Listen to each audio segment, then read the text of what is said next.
Matapos ang nakakaloka na feud sa pagitan nina Andy Eigenman at Filmar Alipayo na ibinahagi online kung saan isang Swedish photographer ang kaladkad sa issue, nagkabati na ngayon ang dalawa pero mga netizens at tila hindi masaya sa resulta. Bakit kaya? Chikang umaabante mula kay Mildred Amistad Bacud. Hati ang reaksyon ng netizens matapos kumpirmahin ni Filmar Alipayo na ayos na sila ni Andy Eigenman. Malaking tulong din kasi ang pagdating ng lolo at lola ng dating aktres sa Siargao na sina Rosemary Hill at Eddie Mesa, magulang ng yumaon niyang ama na si Mark Hill.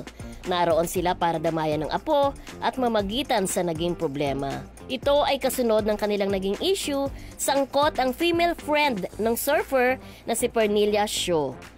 Sa social media ni Filmar, ibinahagi nito na nagkaayos na sila ni Andy matapos ang masinsinang pag-uusap. Ibinahagi rin nito ang video kung saan makikita si Andy at anak nilang si Lilo.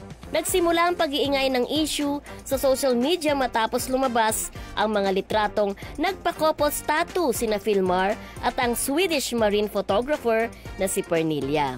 Marami ang nainis kay Filmar at nagsabing sana raw ay mas naging sensitive na siya sa damdamin ni Andy sa susunod, lalo na't binigyan siya ng panibagong chance. Habang ang iba naman ay kay Andy na inis dahil sa pagiging marupok daw na kahit dati nang nakita ang red flags ay mas pinili pa ring magpatawad. Ako si Mildred Amistad Bacud, ang inyong showbiz cafanay. Ito ang balitang mabilis, mabangis at walang mintis.